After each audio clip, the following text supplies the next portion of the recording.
lot of students.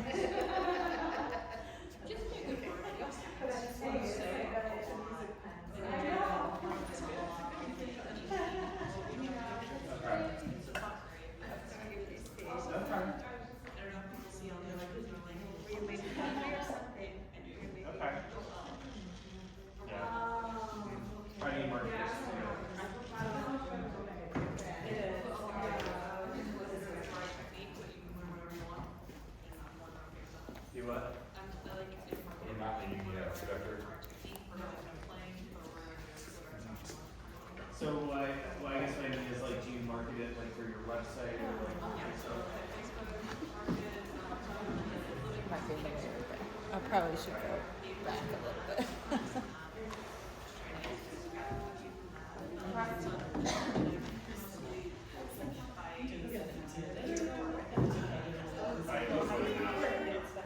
Yeah.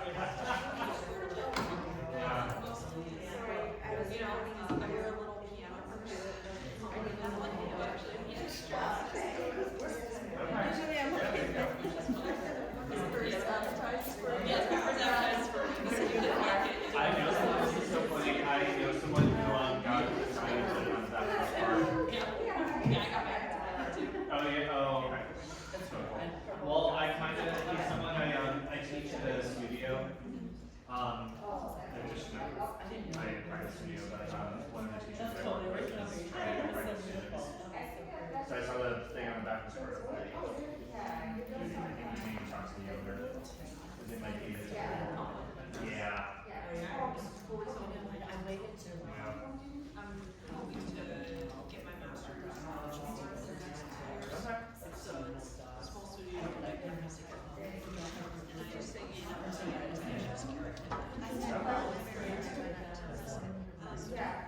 Yeah. So you go around because you stay next to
Yeah, they're like posture chairs. Yeah. I thought, roll my row. A little better than the front row. The front row.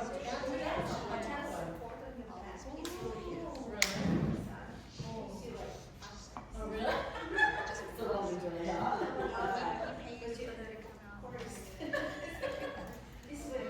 This is what we should all have at a dinner table for a dinner. Hello everyone. So welcome to our 4:30 session. It's not on YouTube. If you haven't taken a paper, there's a QR code that you can scan, so make sure you grab one and you can scan it because there is some sample music that is going to be discussed in this session, so you want to make sure you have it all ready to go. And I am excited to welcome our presenter, Benita Rose.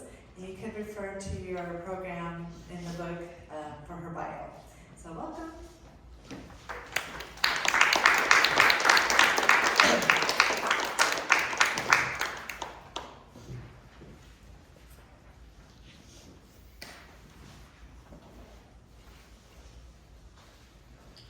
Good afternoon, everyone, and thank you for coming today. Today we are here to learn how to prepare a successful premiere. Did you know that there are pianists that make money playing things for the first time for living composers? I just returned from a European tour where I played 2 different programs. One was a traditional program of Beethoven Opus 109, Bach Busoni Chaconne, Chopin Ballade, Liszt Etudes and Chopin Etudes, and the other was a program of living composers. I was paid very generously, my travel was covered, and my hotel was covered. So, because this is the Pianopreneur conference, I am mentioning that. Last night, when we were at the banquet, were you guys all at the banquet?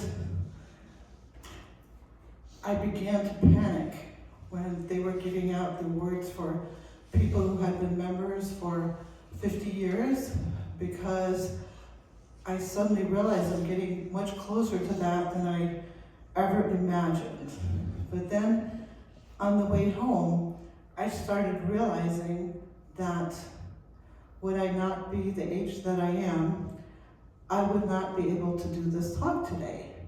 Because you see, when I was growing up, there was no YouTube. And so we had to learn our music from our scores.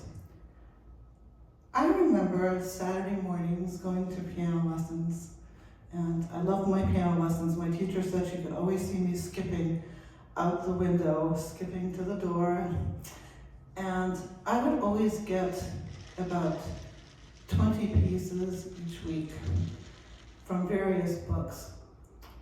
And the first few days that I played those pieces, they were neither here nor there. But then come Wednesday, all of a sudden something started to sound like a song, or started to sound like an exciting piece of music.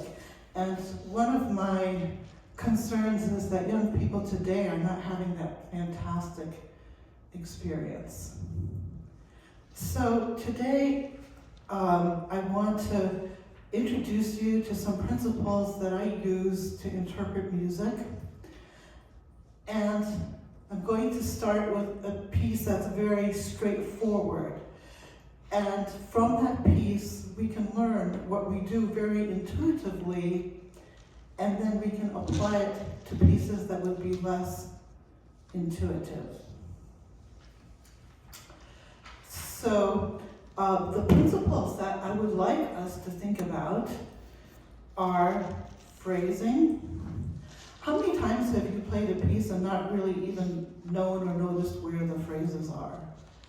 Phrases tend to fall in 4 measures or more, but 4 is always a good place to start.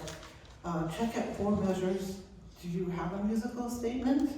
And if not, check 6 or 8 or 12. Do you know where the music is in what you're playing? And by that I mean, there's usually a melody or a part that's more interesting going on. Do you know what is the interesting part in what you're currently playing? So I refer to that as balances. Harmonic color is very important. Harmonic color means that you will not necessarily change the dynamic, but change the shade of it according to the harmonies that you hear. Something else that's important in the category of harmonic color is dissonances. How do you play that dissonance? Do you play it like you're afraid of it because it sounds like a wrong note? And if you do, it does sound like a wrong note. But if you play it with confidence, it creates beautiful tension that is released next time you have a beautiful chord. There's another word that I have coined, a term I have coined. It is texture painting. And this is very important, particularly when you're trying to interpret a piece that you don't know. I feel that the answers of how to play something are in the notes. if we have big chords that are very far apart using the whole span of the piano, I think that implies vastness, or something very large, a huge sound. If we have parts that are very active, again, I think that's implying that we're not having decaying sound, that there's more loudness in something like that. Sometimes the intervals are smaller, sometimes our textures are small. Think of Mozart. He didn't put all sorts of octaves in his music, or Bach, the same thing, using single notes at a time. And when we do have only one note at a time, I call it lonely notes. And if you think about that, and you see the context of single notes, you will see that that is often very applicable. One of the things that I have learned is that when you get your score, it is like an actor getting his script. So when an actor gets a script, he's going to follow his response to the spoken words that he's going to have. And even if it's a remake of a movie or something, he's not going to try to copy the original actor, but he's going to try to make it his own. He's not even going to go to the playwright and say, is it okay if I step a little bit right? Or should it be left, or should it be forward, or or something like that. He will take it and respond to it and make it his own. And one of the things I would like us to learn today is, I want you all to feel validated. What you feel about the music is your voice. It is your interpretation. So if you are feeling something, go for it. Don't start thinking, oh, but should I do that? I often feel that when we start thinking too much in shoulds, I call it paste-ons. You're making a beautiful free-handed picture, and then all of a sudden you say, but I should do this, and you take another piece of paper and you put paste on the back of it and just plop it on top, and it's not as convincing as your original picture. I selected Marlene Moore's Prayer for World Peace because I feel in this piece we can easily see and find these guidelines. And when I open up this piece, to me this writing looks like Schumann. Is it Schumann? No, it is not. It is Marlene Moore. But I hear a lot of Schumann in it. So how do you think I'm going to play it? I'm going to play it like Schumann. And so then when I get to measure 35, this begins a set of variations. And it kind of reminds me, don't laugh, but it kind of reminds me of the Pachelbel canon. This actually doesn't sound anything like the Pachelbel canon, but just the way she starts building up the variations, it gives an intensity, and so that makes a good model. When we get to 60, she has even more notes and a faster tempo and more notes in the beat. And when we get to 69,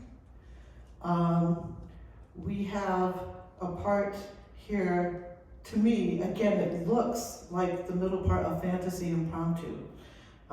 It is not the Fantasy Impromptu, but it kind of reminds me of it. Just it's my own perception, it's probably not anybody else's, but that is how I will approach it. And when we get to 149, there's very shimmery writing, so I will do that accordingly. And then when we get to page 19, at measure 218, we have the lonely notes. So I hope you'll notice that. So I hope you will enjoy Marlene Moore's Prayer for World Peace. She lives in California. She was born in 1940, and she's Canadian.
Now I will tell you a secret. When Marlene sent me this piece, she also sent me a recording of herself playing, and she's a wonderful pianist. I should tell you, however, that I did not listen to her recording. And she wrote to me, it is very important for you to listen to my recording because I have changed the dynamics from what I have in the score. So it is extremely important that you do so. But you see, that's not the way I study. I study from the score and how I respond to the notes and what I'm hearing when I'm playing. And after I learned it, I sent it to Marlene, and she said, "Your recording brought tears to my eyes. You were born to play my music." So it just goes to show that these principles of which I spoke before I played it, I just put these principles to action. So now the next piece that we will look at, I hope the people that came in were able to get a QR thing because the scores and things are in there. The next piece that we will look at is called Lonely. Now this piece I thought was considerably less obvious than the Marlene Moore piece. So there are things to look at, like, what does the title suggest? It suggests quiet, thinness of texture, and we talked about the lonely notes, and there are some of those in this piece as well. The texture painting. So, I'm just going to grab my score. Hang on.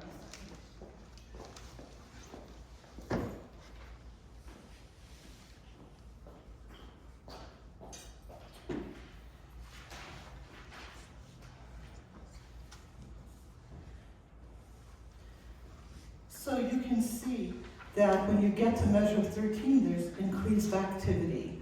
So that, again, to me, is suggesting the composer wanted more sound.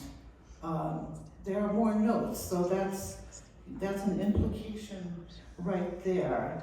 At measure 19, you can see some octaves. So again, even more sound. At measure 21, your hands are far apart, and there are more deep bass notes, suggesting more sound and more sound on the bass.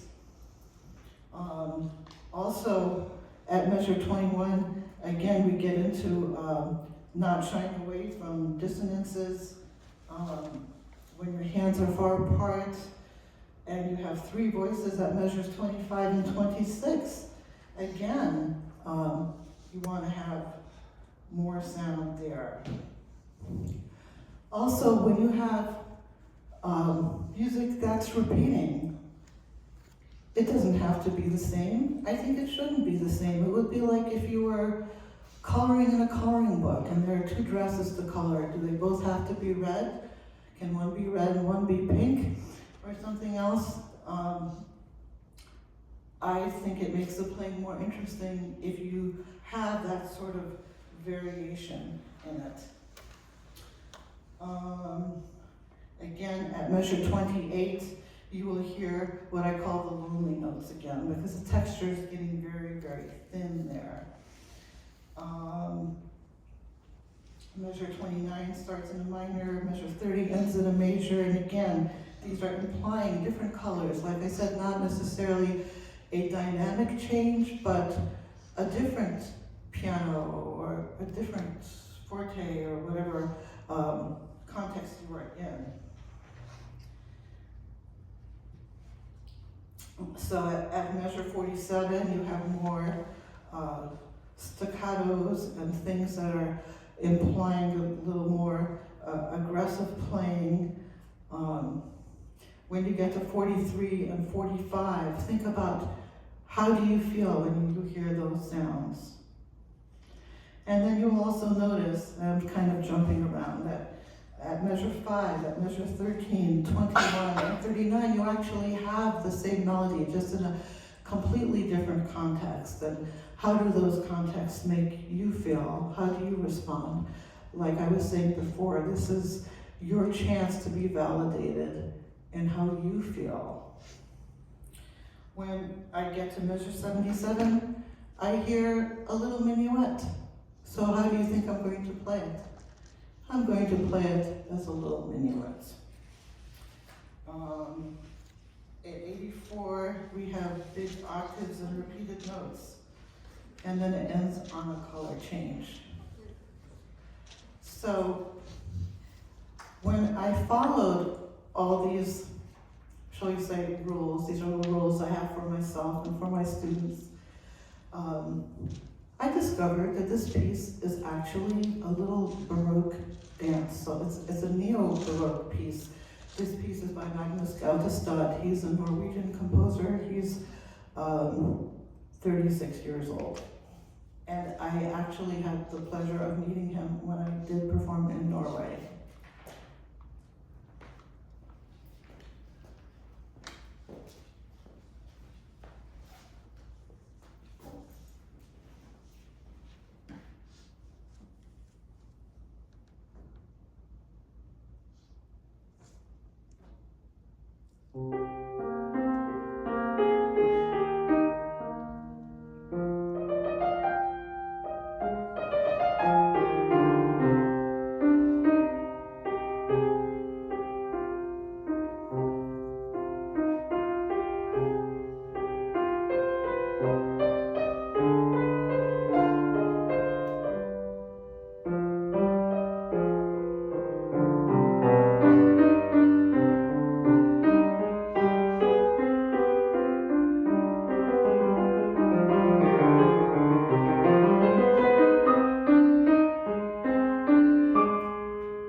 Thank you. The next piece that I want to introduce to you is a piece that I actually commissioned for this session. So when the Help It's Not on YouTube got approved, I contacted Marcos Fernández-Barrero and asked him if he could write something for the session just to prove that it didn't exist anywhere. And he's actually a very busy, award-winning composer. He has a lot of symphonies and requiems and all sorts of things going on. And he agreed to do it, but he was very busy. And he finally said that he could have something ready for me by May 1st or 2nd. The only problem was I was already on my European tour beginning May 1st. And on that program I was playing, as I said, Opus 109, Beethoven, Chopin, Bach, Busoni. It was a big program. And one of the things that I'm learning is when you're on tour, there's never a place to practice. So anyway, I wrote back to him and said, you could have it ready for the 15th because that's when I'll be back home. And so I started working on this on the 15th, but in the meantime, I was in a panic because I started thinking, I don't know what he's going to write, and I want to talk about something. So in the meantime, Marlene and Magnus had asked me to perform their pieces. So as I was practicing those, I noticed there were good things to talk about. So now we have 3 pieces instead of just one. And so anyway, I commissioned this so you could all have it. I told him I wanted to pass it up to the teachers, and all of the composers have said that the teachers are welcome to the music, but they would like, if you do have a student play it, it would be nice if they purchased it.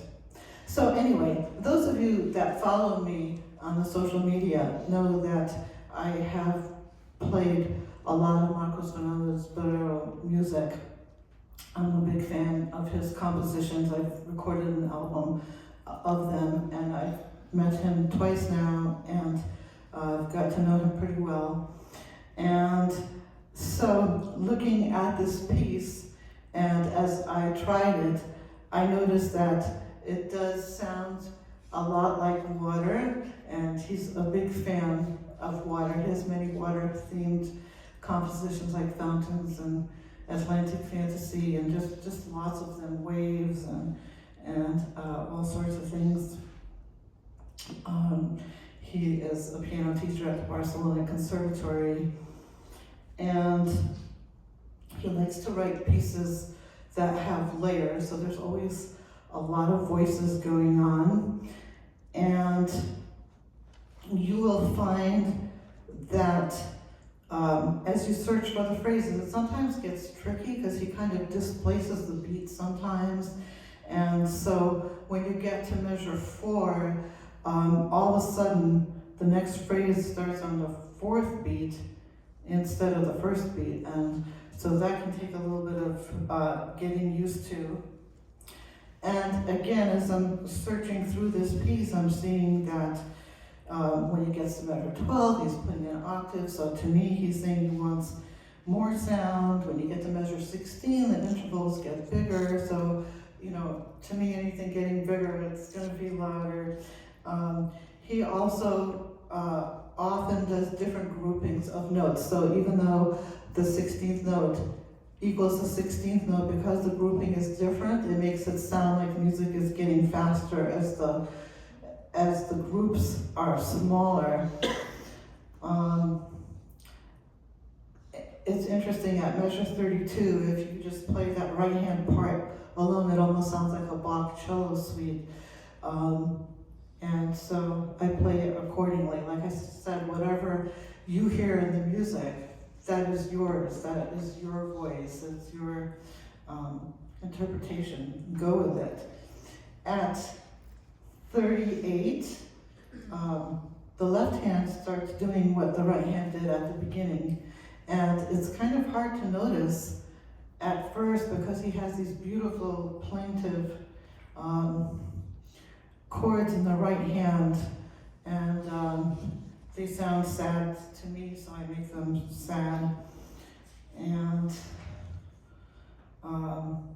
yes, so enjoy Eterna by Marcos Fernández-Barrero, 41-year-old composer living in Barcelona and quite celebrated in Spain.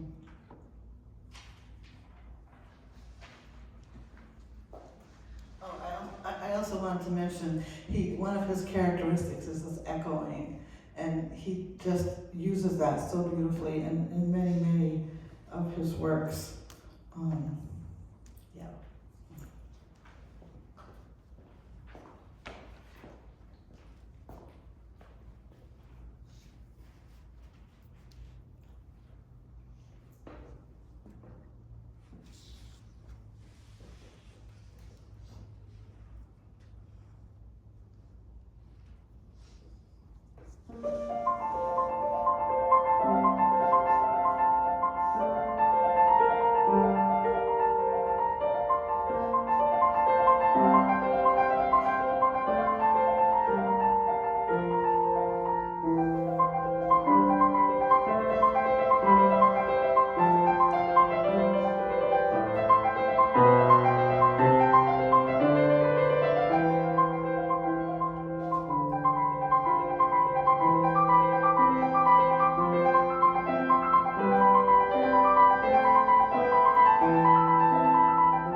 So anyway, when you are learning a new piece that you haven't heard, I do suggest that you read through the whole piece. And I know there are different types of learners, so that's very challenging for some people, but it does improve your sight reading a lot.